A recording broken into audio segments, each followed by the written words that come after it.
মধ্যপ্রাচ্যের নতুন super power এখন ইরান, এ যেন এখন সর্বজন স্বীকৃত। সাম্প্রতিক সংঘাত, যুদ্ধবিরতি এবং আঞ্চলিক শক্তির নতুন সমীকরণের মধ্যে এই বক্তব্যই এখন সবচেয়ে শক্তিশালী দাবি।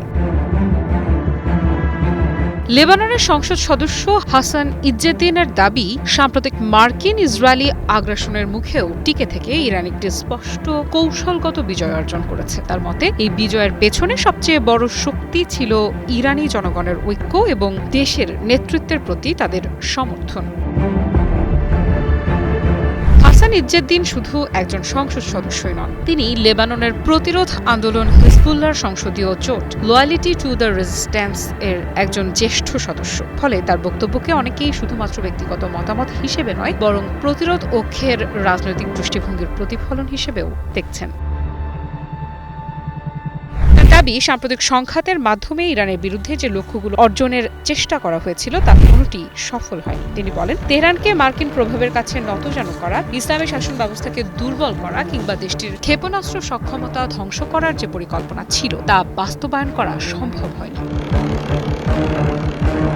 বরং তার ভাষায় যুদ্ধের পর ইরান আগের চেয়ে আরও শক্তিশালী অবস্থানে উঠে এসেছে। তিনি বলেন, আজ ইরান একটি বড় আঞ্চলিক সুপার পাওয়ারে পরিণত হয়েছে এবং অঞ্চলের দেশ ও জনগণের সঙ্গে মিলে নতুন আঞ্চলিক ব্যবস্থার ভবিষ্যৎ গঠনে ভূমিকা রাখছে।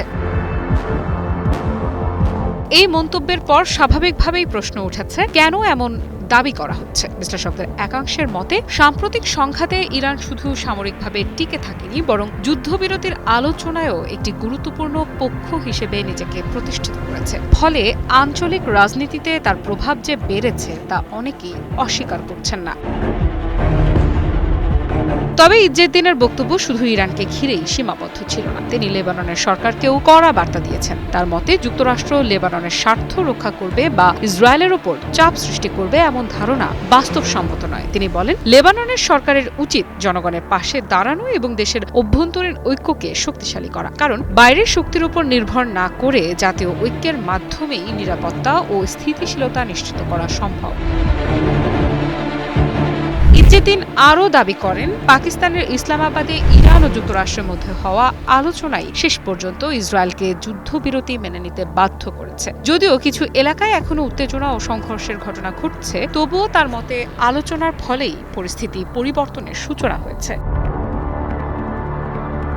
একই সঙ্গে তিনি বলেন, লেবাননের জনগণের প্রতিরোধ এবং ধৈর্য শেষ পর্যন্ত ইসরায়েলকে দখলকৃত অঞ্চল থেকে সরে যেতে বাধ্য করবে। তার এই বক্তব্যও মধ্যপ্রাচ্যের ভবিষ্যৎ রাজনীতির দিকে ইঙ্গিত করছে। তবে সবচেয়ে গুরুত্বপূর্ণ বিষয় হলো সুপার পাওয়ার শব্দটি, কারণ বহু দশক ধরে মধ্যপ্রাচ্যে এই ধরনের পরিচয় সাধারণত যুক্তরাষ্ট্র, কখনো কখনো ইসরায়েল বা আঞ্চলিকভাবে সৌদি আরব ও তুরস্ককে ঘিরে আলোচনায় এসেছে। এখন সেই তালিকায় ইরানের নাম সামনে আনা হচ্ছে। JBS holdings limited. তাহলে কি সত্যিই মধ্যপ্রাচ্যের শক্তির ভারসাম্য বদলে যাচ্ছে? ইরান কি কেবল একটি প্রভাবশালী দেশ নয়, বরং নতুন আঞ্চলিক শক্তি কেন্দ্র হিসেবে আবির্ভূত হচ্ছে? আফরিদা ইফরাত, নিউজ 24।